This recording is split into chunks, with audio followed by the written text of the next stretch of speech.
Tovuzda bıçaqlanma hadisəsi baş verib. Doğru Xəbər Azərbaycan xəbər verir ki, hadisə rayonun Düzqırıqlı kəndində yerləşən kafelərin birində qeydə alınıb. Belə ki, 1994-cü il təvəllüdlü Elşən Bağırov bıçaq xəsarətləri ilə xəstəxanaya yerləşdirilib.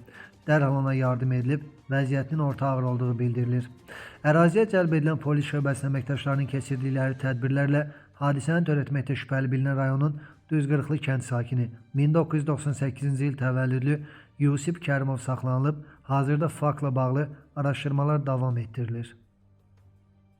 Ağsuda isə ağır yol qəzası baş verib. Hadisə Ağsu-Bərhamtəpə yolunun rayonun Ərəb Mehdibəy kənd ərazisindən keçən hissəsində qeydə alınıb. Hərəkətdə olan Mercedes markalı avtomobil idarəetmədən çıxaraq aşıb. Nəticədə 30 yaşlı Ruslan Tağıyev, 34 yaşlı Amil Mollayev, 28 yaşlı İlkin Heybətov müxtəlif dərəcəli bədən xəsarətləri ilə Ağsu rayon mərkəzi xəstəxanasına çatdırılıblar. Baş vermiş qəza ilə bağlı araşdırma tədbirlərinə başlanılıb.